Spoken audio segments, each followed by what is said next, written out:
muli ang mundo ng showbiz matapos kumalat ang NAKAKAGULAT na pahayag na umano'y ibinahagi ni Mikey Morada tungkol sa tunay na kalagayan ng relasyon nina Tony Gonzaga at Paul Soriano. Dahil sa pagiging bahagi ng pamilya, marami ang nagsabing mas may malapit na kaalaman si Mikey sa kung ano ang tunay na nangyayari sa likod ng mga kumakalat na usapan. Ayon sa mga ulat mula sa ilang entertainment insiders, napag-usapan umano ang sitwasyon ng mag-asawa sa isang pribadong pagtitipon kung saan naroon si Mikey kasama ang ilang kaibigan at malalapit na kakilala ng pamilya. Sa gitna ng usapan, doon umano lumabas ang ilang pahayag na lalong nagpasabog sa intriga na matagal nang umiikot sa social media. Isang source ang nagsabing noong una ay tila nag-iingat si Mikey sa kanyang mga sinasabi. Ngunit nang mapunta ang usapan sa kalagayan ni Tony nitong mga nakaraang buwan, hindi na umano niya napigil ang magbigay ng ilang pahiwatig tungkol sa nararamdaman ng aktres.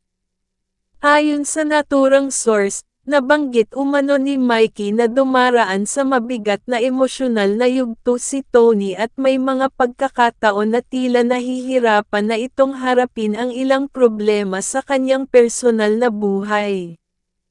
Ang naturang pahayag ay agad ikinagulat ng mga naruroon dahil bihirang may miyembro ng pamilya na magsalita tungkol sa ganitong sensitibong bagay. May mga pagkakataon daw na gusto lang ni Tony ng katahimikan at pahinga mula sa lahat ng pressure na nararanasan niya, ayon sa kwento ng isang taong nakarinig sa usapan. Dahil dito, mas lalong nagkaroon ng haka-haka ang ilang netizens na maaaring may pinagdaraanan ang relasyon ng mag-asawa. May ilan pang nagsasabing tila nagiging emosyonal umano si Tony sa mga pribadong pag-uusap, bagay na lalong nagpalakas sa mga bulong-bulungan tungkol sa kanyang nararamdaman. Gayunpaman, mahalagang linawin na wala pang opisyal na kumpirmasyon mula kina Tony Gonzaga o Paul Soriano tungkol sa mga kumakalat na pahayag.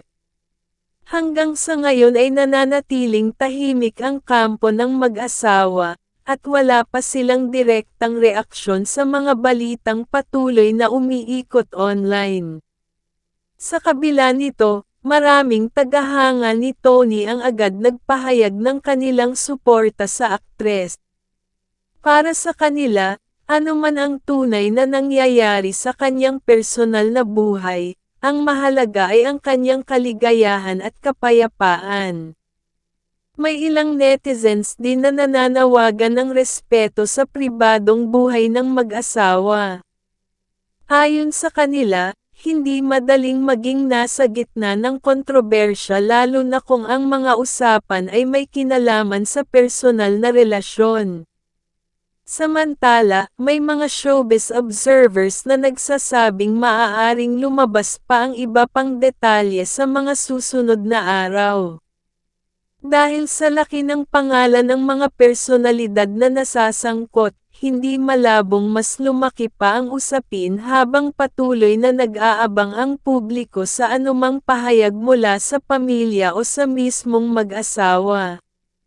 Sa ngayon, nananatiling palaisipan sa marami kung ano nga ba ang tunay na kalagayan ng relasyon nina Tony Gonzaga at Paul Soriano. Habang patuloy na umiikot ang mga balita at spekulasyon, iisa lamang ang hinihintay ng publiko, ang opisyal na paglilinaw mula sa mga taong direktang sangkot sa isyu. Lalong uminit ang diskusyon sa showbiz matapos kumalat ang nasabing pahayag na iniuugnay kay Mikey Morada tungkol sa kalagayan ng relasyon nina Tony Gonzaga at Paul Soriano.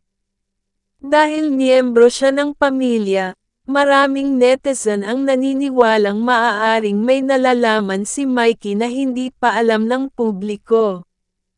Ayon sa ilang entertainment sources, Nagsimula ang lahat nang magkaroon ng seryosong pag-uusap ang ilang malalapit sa pamilya Gonzaga.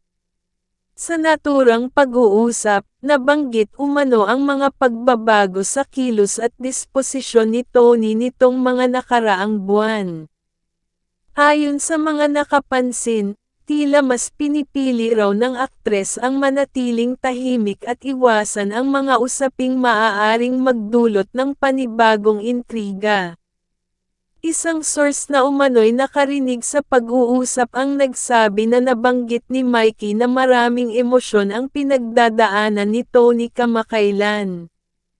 Hindi ra